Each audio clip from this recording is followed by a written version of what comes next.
911, where's your emergency? Yes, I'm on top of Wiley Oakley, and we're on fire. Because of the winds and the drought and then the fire coming in the park, I've called it a perfect firestorm. Right now, my life is upside down, and it will be for some time to come. If you weren't there, you didn't go up on the mountain, you have no clue. It was a living hell up there. Evacuate, go up 321 towards Newport. Towards Food City? Yes, and just keep going. It was unpredictable. No one knew that it was coming that direction. Like spontaneous combustion, just went up in flames.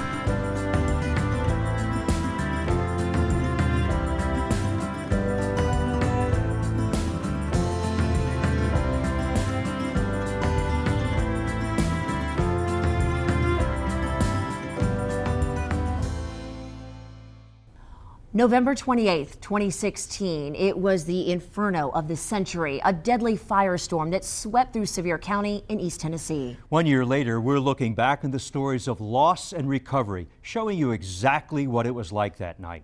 You'll also hear people expressing frustration and forgiveness. We're sharing this story with you tonight, but unlike you've ever heard before, because we're not telling you this story, you're going to hear directly from the people who lived through it.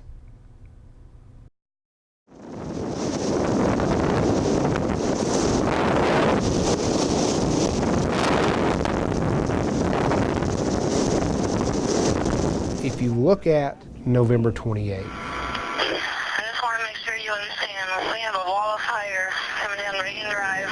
It's a short nature trail, multiple buildings. you don't know what you don't know. If you have units on Wiley Oakley Drive, they need to leave right now.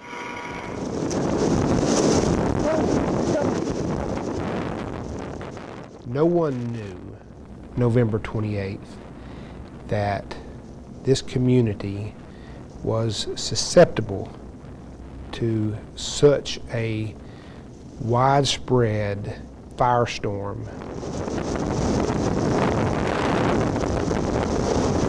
Now that we know, what do we do now?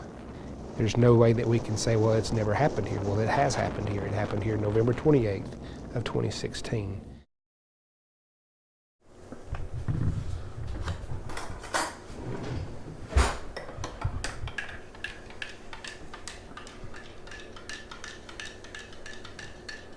My mom was a very outgoing person,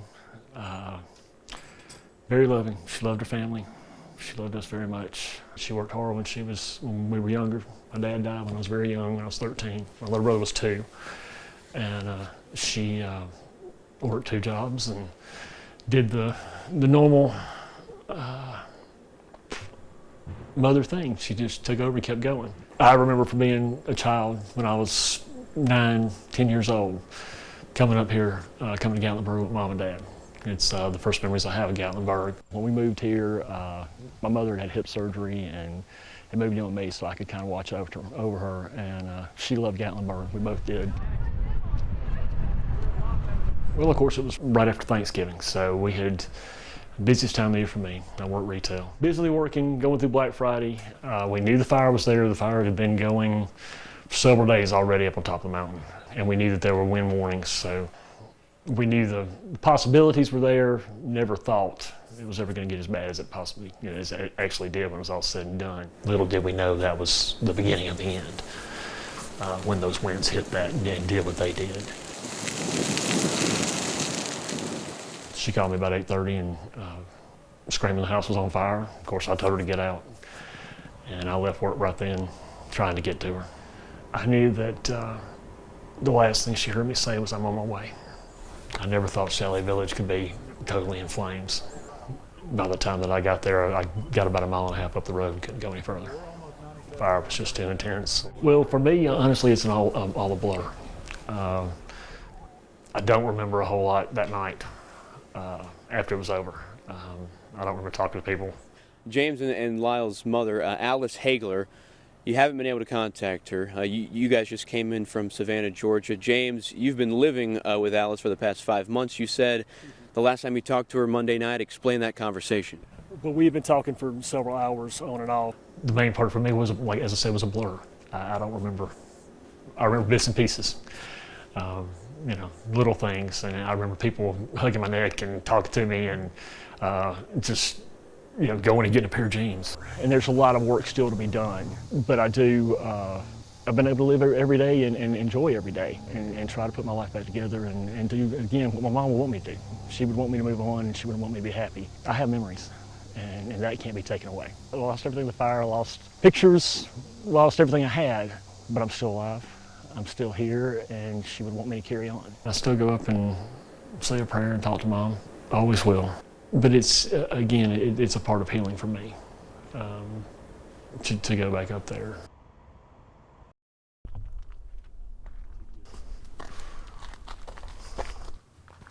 I'm sorry, I just saw something. Looks like somebody's been digging over here, which is not a bad thing.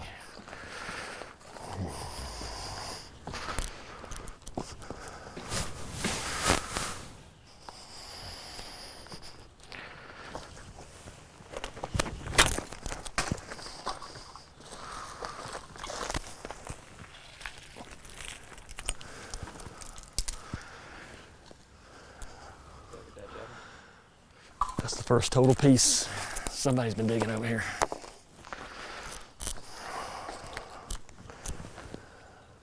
Or it may be because the rain, all the rain has come.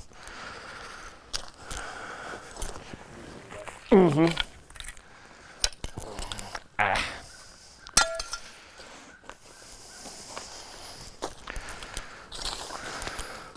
This was actually the kitchen, obviously.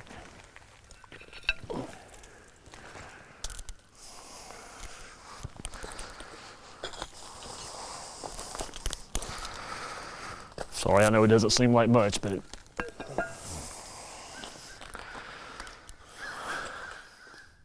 but you just can't picture it, even though they said total destruction and everything was gone and devastated. Until I got up here, I really couldn't picture in my head how bad it really was. I thought I was going to get up here and see part of the house still standing, or I never dreamed it was going to be like this, be flat the way it is. So it really amazed me. This is actually the area where they found her at, and every time I come up here, I always come and look. A lot of this I didn't see a lot of this last time. So again, I guess it's been washed away or somebody's been up here. But I always come up here and look because one of the things that would be special if I could find the, Mama's rings, or what's left of the rings. She had diamonds that were, for my father. That's something that I just wish I could find, at least some of it anyway. Haven't been able to find them. They didn't find them when they found her. So that's what I'm looking for over here. The metal would have been gone. It was so hot, the gold and all would have melted. If we found anything, it would be the diamonds itself.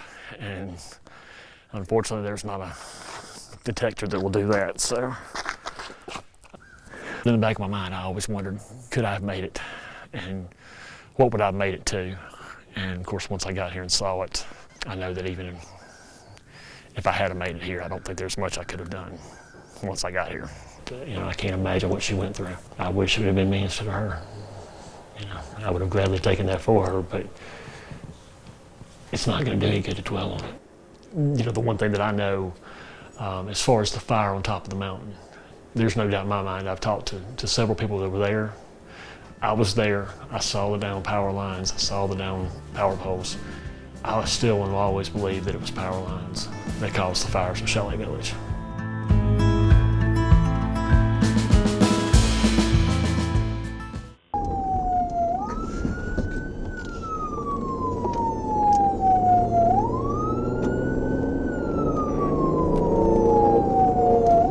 This whole city's on fire, dude. Jesus.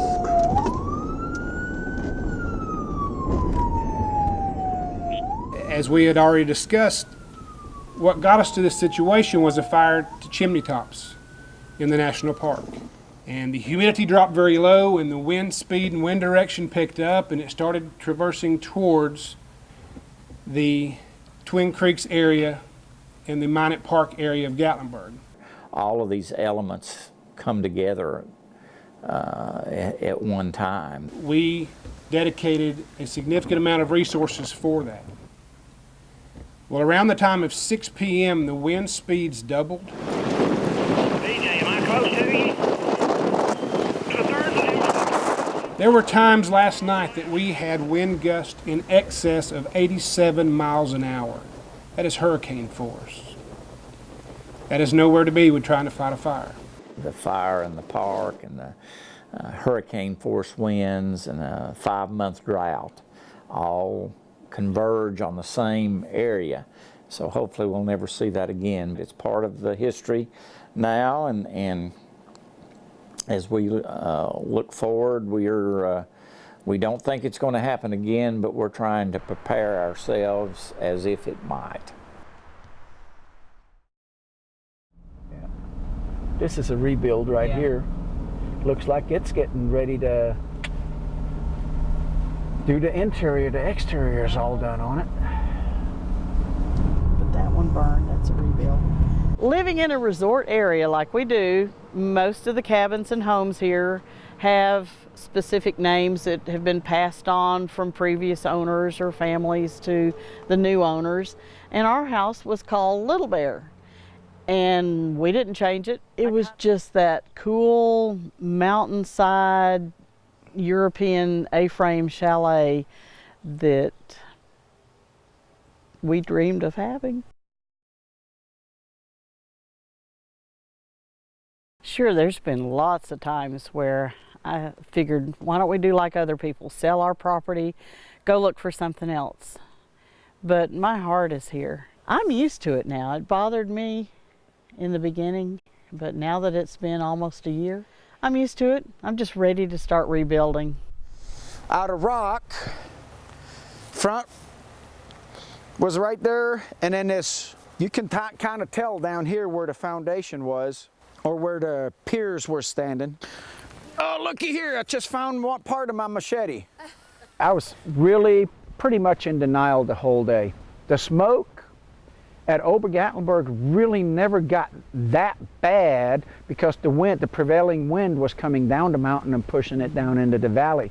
So up at we didn't have the same intense smoke that we had downtown, that people experience downtown or even over here at the house. When she texted me and told me that they were putting out a fire over here, her and our neighbor putting out a fire, that's pretty much when it got really real. Eventually, Gatlinburg got the call out to evacuate Ober. Everybody from up there went down the mountain, straight down Ski Mountain Road, but I tried to get across the mountain to come from Ober over to here to our house. Run into a fire crew on Garrett Lane. They told me to turn around, and as I was looking around behind them, that was the first time I saw the wall of flame.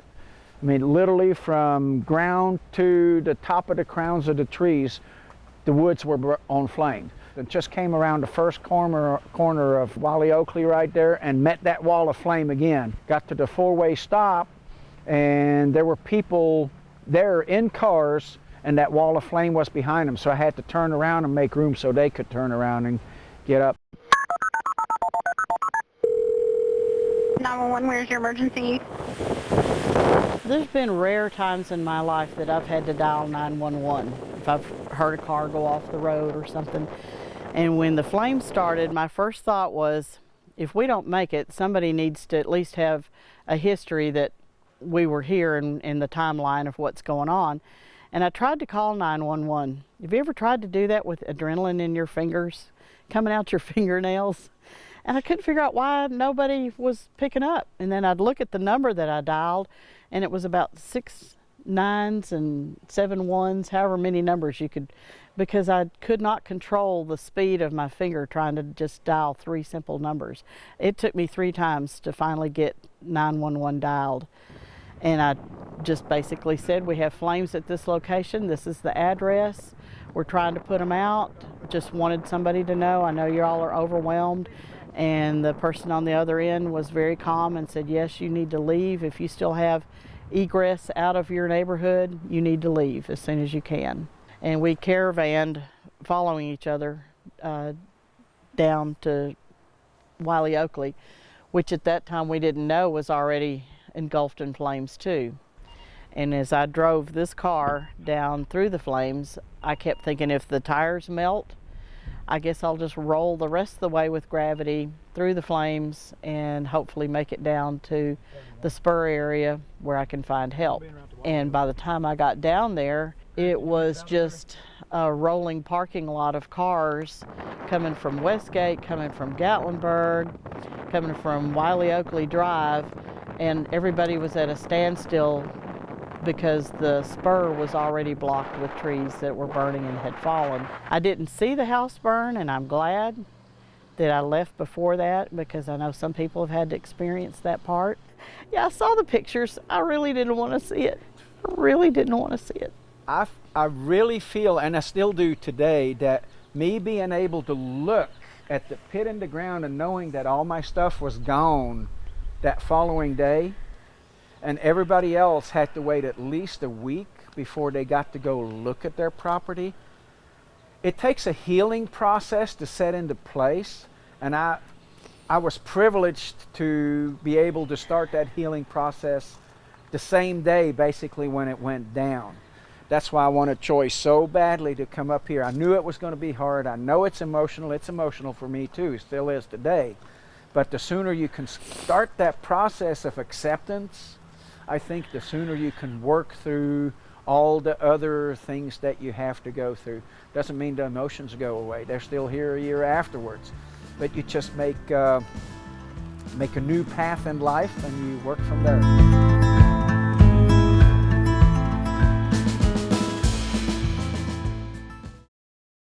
We're trying to edge our way down, but we can't see. I've got people head up there. Hold on for me, okay? Oh, please help us. Honey, God, we can't see the road or anything. We've had wildfires. We've had wildfires that's destroyed homes, but we've always been able to contain them. We've had wildfires during times when it was very dry, but we never had all of those events come together like it did that night.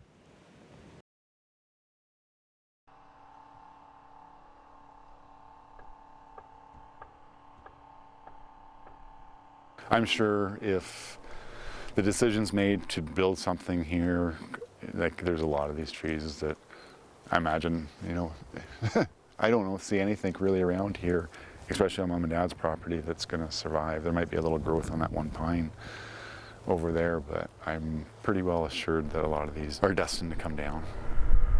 You know, I've heard other people talk about losses, and you just find yourself all of a sudden you just break down for a couple of seconds, and you know, you try to grab yourself and carry on. The loss of Mom and Dad is more difficult now, but I live and breathe it.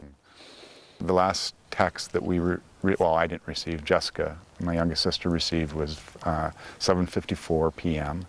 that night, and it was from Mom. The sparks are hitting the house now. We're loading up the animals and we're leaving. So that was the last correspondence we ever heard from them. I do know that where they were found in Wiley Oakley.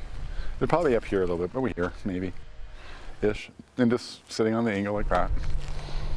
And, you know, their car came to rest. It didn't flip over.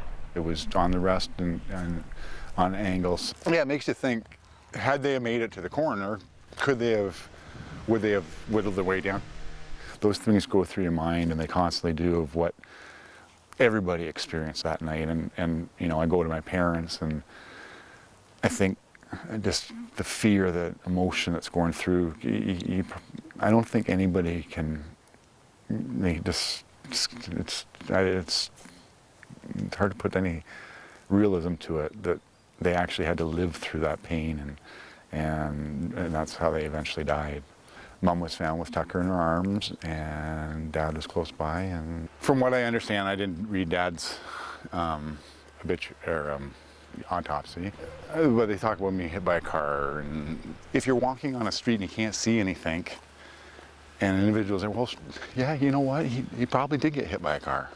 That does not surprise me. That's realistic.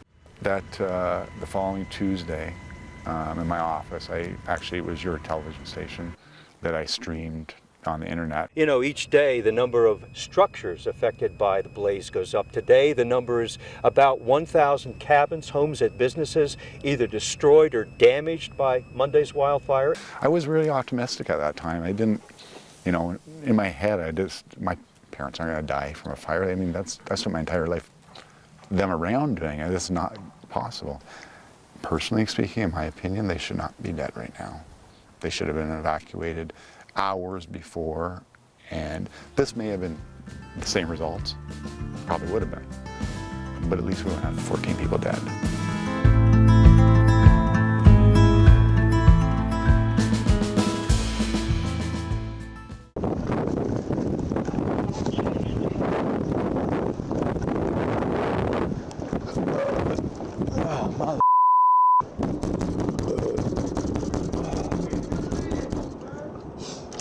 Evacuate, go up 321 towards Newport. Towards Food City? Yes, yes, and just keep going.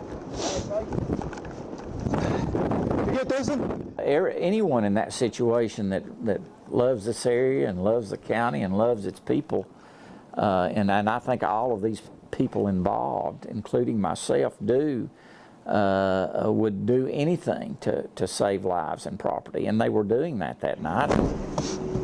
Got him. Evacuate! Evacuate immediately! Everyone must evacuate! We had a lot of folks who lost everything, and I sympathize with that. We had folks who lost loved ones, and we certainly mourn with them and sympathize with them. And so you take criticism and look at it and say what parts could be valid, what parts do we need to look at. I mean, I think maybe a lot of people are looking at it from the same perspective I am. I mean, a lot of it's just plain simple common sense. First of all, why the national park didn't extinguish it in the first place. That needs to be answered, I think. It does, in my opinion, needs to be answered.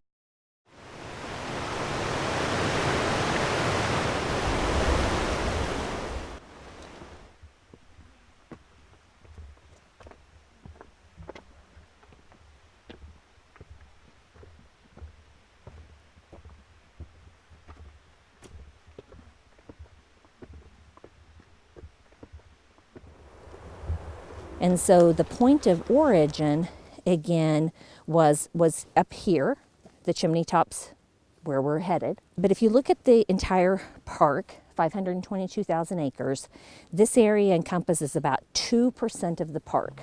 And that's about 10,000 acres.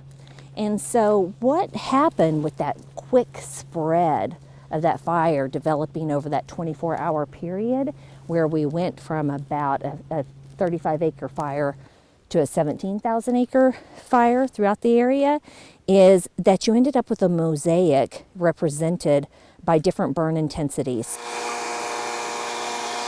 That hand line that gets dug by a hotshot crew, wildfire crew, that's an example, where they will dig down to that bare mineral soil to do a fire break, which you can stop if you have a fire that's spreading by the ground. The Chimney Tops 1 fire, was 2 weeks earlier than the Chimney Tops 2 fire.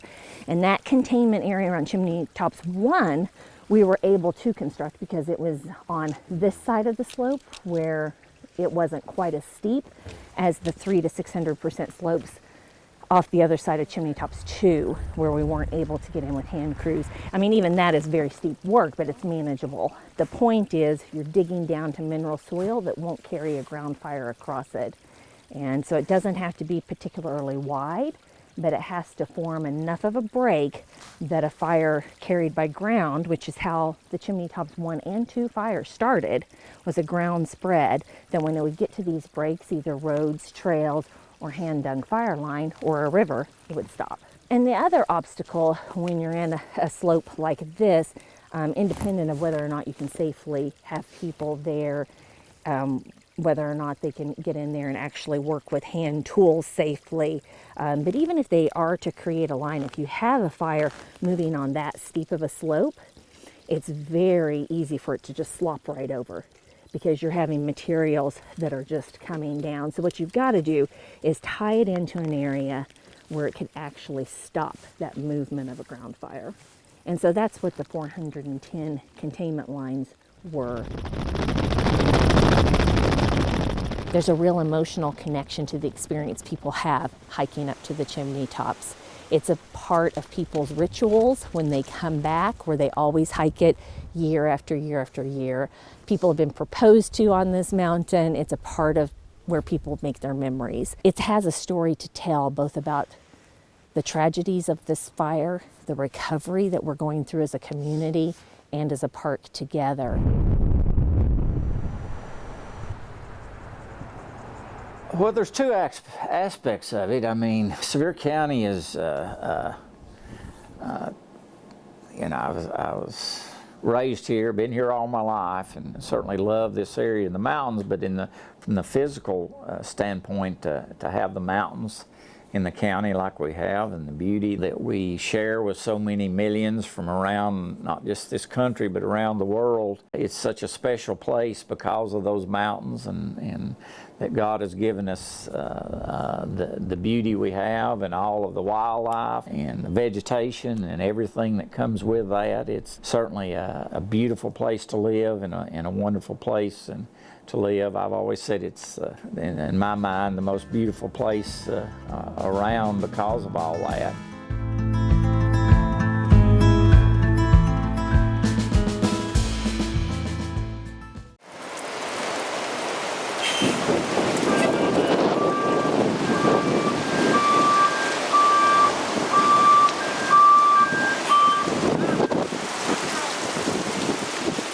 A lot of us have heavy hearts at what's happened here. This is the largest fire in the last 100 years of the state of Tennessee. It was unpredictable. No one knew that it was coming that direction. And it all happened that evening when the winds went significantly higher than they were even forecast to go. Then you've got all of this blowing embers and trees falling, and then were there all of these other ignition points. You knew the wind conditions. You knew what to expect. An 8-hour window from 6 p.m. to 2 a.m., over 2,500 structures caught fire.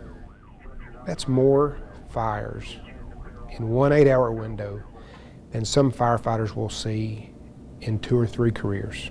Well, I think they have to accept responsibility for not following what I perceive from what I know policy on a fire that initiated in the federal parkland. How they effectively handled that incident.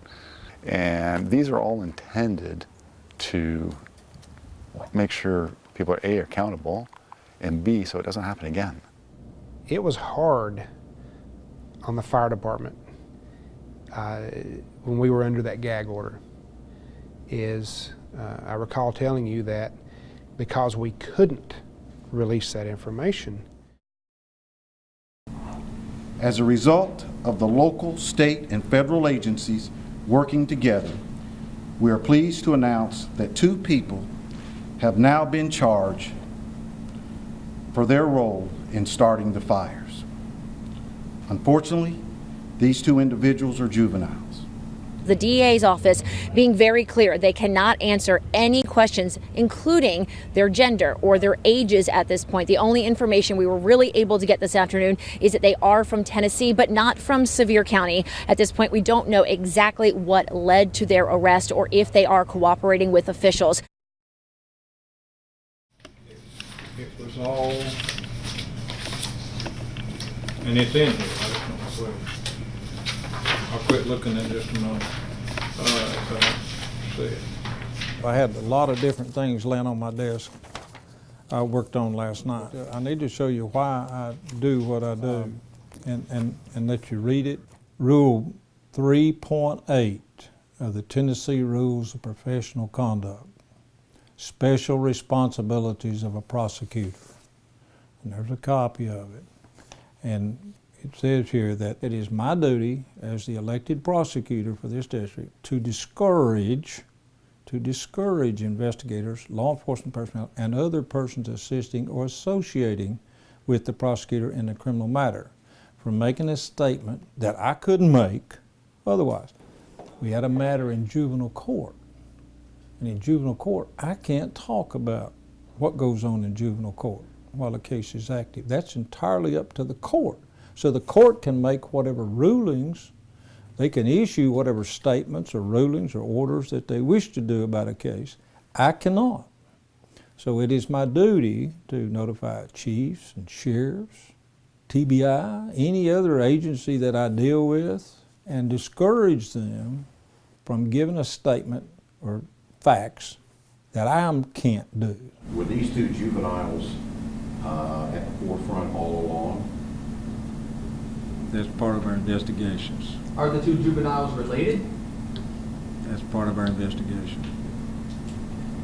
Are they in school? Out of school? That's part of our investigation. Were they with their parents at the time? Were they just here alone? That's part of their investigation. As we mentioned earlier, the investigation is active and ongoing, so we cannot release any more details at this time. Did you notice there's nothing in here about public records?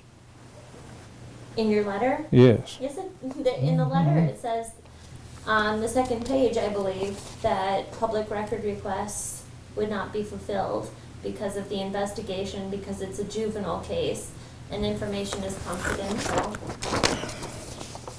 I think it's time for us to end this conversation, but I'm going to read this to you. Any information regarding the status of the case currently pending in the Sevier County Juvenile Court will be provided by the Sevier County Juvenile Court as allowed by state law. Tennessee Code Annotated 37-1-153, what can and cannot be.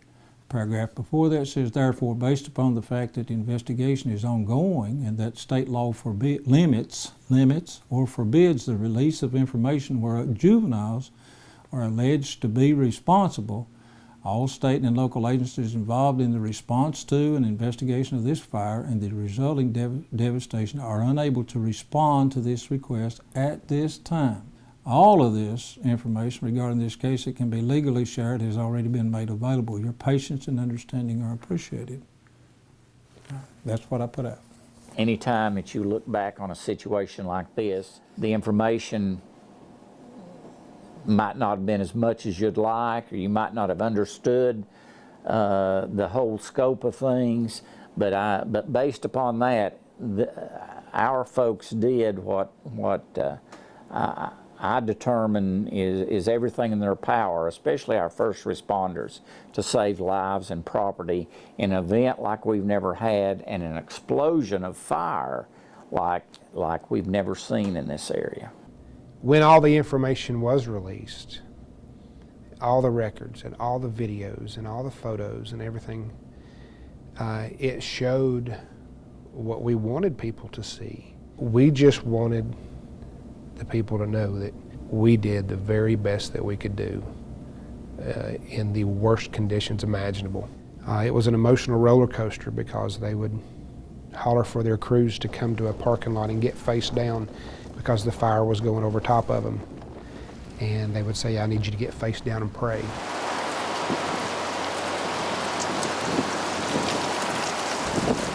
And then the radio would go silent for a few minutes, and during those few minutes, as a fire chief, you're not knowing if you just lost 10 or 12 firefighters or not. And then the next thing you know, the radio would chirp and the captain would get on the radio and he would say he is okay, and he would call out to all of his men and they would one by one say that they're okay. So then you get to breathe again. These firemen didn't quit on you. They didn't run the opposite direction. They were going in areas that their training, their entire career had told them was a no-go situation.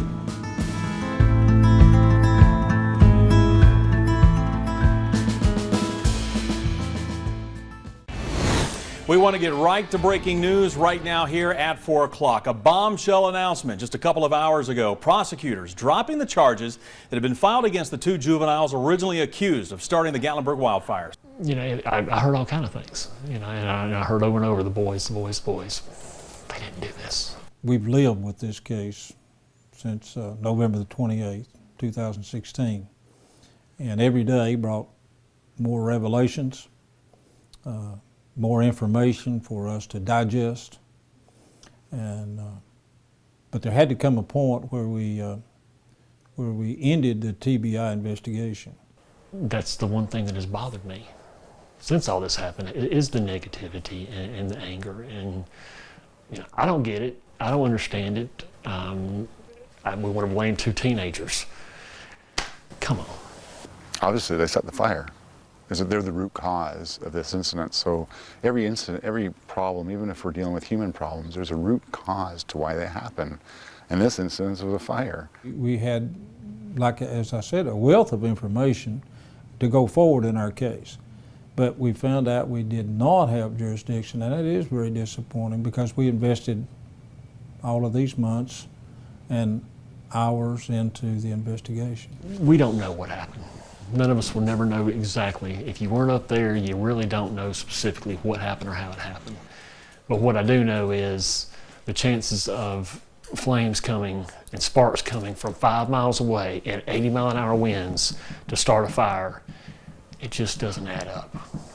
The root cause that created the fire were two juveniles that lit a fire. So that's an issue.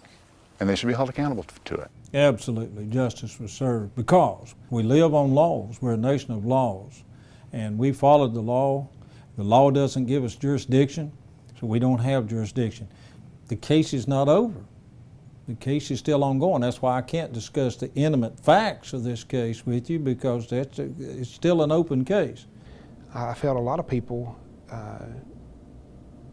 had the opinion that we were trying to hide something. There is no conspiracy.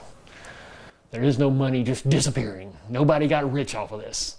The only conspiracy theory I've heard is that there were more than 14 people that died during this event, and that would be a conspiracy theory that would have to reach all the way to the governor's office. Once again, people need to think, if there are all these people that are dead, why isn't anybody calling saying, where's my brother? Where's my uncle? Where's my dad? It would be one of the most massive conspiracies that's ever been. What I've found is if you tell more than, if a secret's out there and more than one person knows it, it's no longer a secret because somebody will tell it. So for that to have happened, to me, is impossible. Enough. It's time to quit living in the fantasy world, and it's time to get back to reality. It kind of is what it is.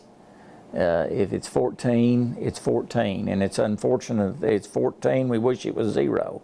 But had it been more than that, that information would have been put out there. And the United States Attorney General's office will have to decide if and when they prosecute this case. They have exclusive jurisdiction. The case is not over. But was everything done properly? Absolutely. Absolutely. And we followed the law, and the law works. The law works.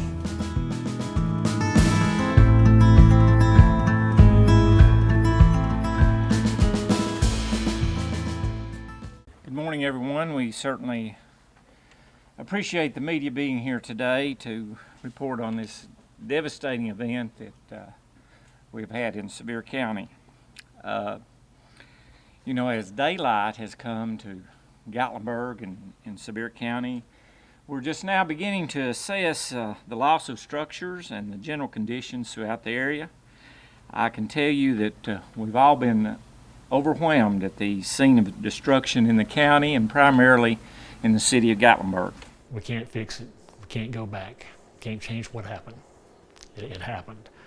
And I think that there are some out there who want to blame and want to look for blame. We're never going to find any answers. My faith tells me that God knows from the day that we're born when we're going to die. So I have no doubt in my mind it was my mom's time to go. And I have no doubt that I'll see her again one day. And that's really what keeps me going. I'll always be grieving. That's my mom. Until I see her again, it will always be tough. There will always be things that come up. There's not a time that I go through Gatlinburg I don't think about her. But as I said, I know she's in a better place. She's my dad now. They're together again, and I'll see them again one day. There are times when it gets to me. When smoke, sirens, all the things that we dealt with on that horrible day, it brings back the memories. But I try to just focus on the good things, the good things of my mom and the way she was. and before all this happened. The good memories, good food. This firestorm that came through, don't use that as a measuring stick to gauge our willingness, our heart, our desire, our capabilities to take care of them. People remind themselves of why they fell in love with Gatlinburg and renew that love affair.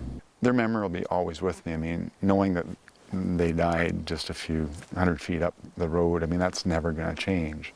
You know, their death certificates are issued from the state of Tennessee. This is where they died. And I'll always have that connection. And I've said to you before, and he still is, and he always will be, he's my hero.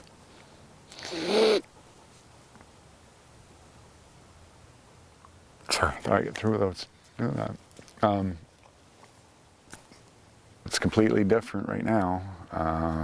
Obviously, with anybody, you lose the people that gave you life. All of a sudden they're gone. That's huge. Right now, my life is upside down, and it will be for some time to come. We are going to come out of this better than we've ever been, more prepared, more ways to notify.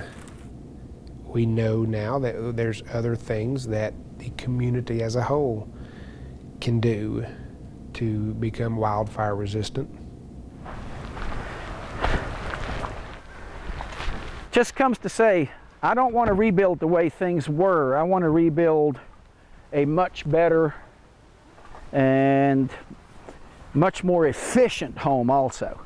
Once I lost the house and started looking for information, I ran into the Firewise program, and then Troy and I attended the Firewise program in Pigeon Forge. Little did I know, had I heard it earlier in life, I probably would not have listened, but that program has existed since 2002. So the idea of Firewise living has been around for a long time. Captain on the Gatlinburg Fire Department was trying to preach that since 2008. Nobody really listens until you get hit in the head by that 2x4, and then if you survive that hit, that's when things start gelling. And I have to think about it that way now that I know that Firewise living exists, and now that I know it's not about cutting all the trees or not living in the woods. It's actually much simpler than that. It's not just positive thinking, it's also forward thinking without forgetting what happened in the past, so you can actually really learn the lessons. And then when Little Bear was gone, Pete tries to make humor to keep my emotions up, and he said, think about it, you're going to get a new home with a floor that's level. He said, we're going to rebuild, we're going to have a better house than we had before, and it's going to need a new name. So, New Bear. So that's what Joy came up with. With a piece of wood left over from the fire that's been whittled on a little bit, and it's charcoal, but it symbolizes our rebuilding. Yep. Wood from the fire, continuity with the name Bear, and from Little Bear to New Bear, it all ties together because there's a thread through life that just kind of needs to keep going. There are a lot of people in this community that have forged a closeness because of what we've been through, and how the community as a whole has stuck together. It's just amazing to hear these people and their positivity and saying that we're not going to let this firestorm define us.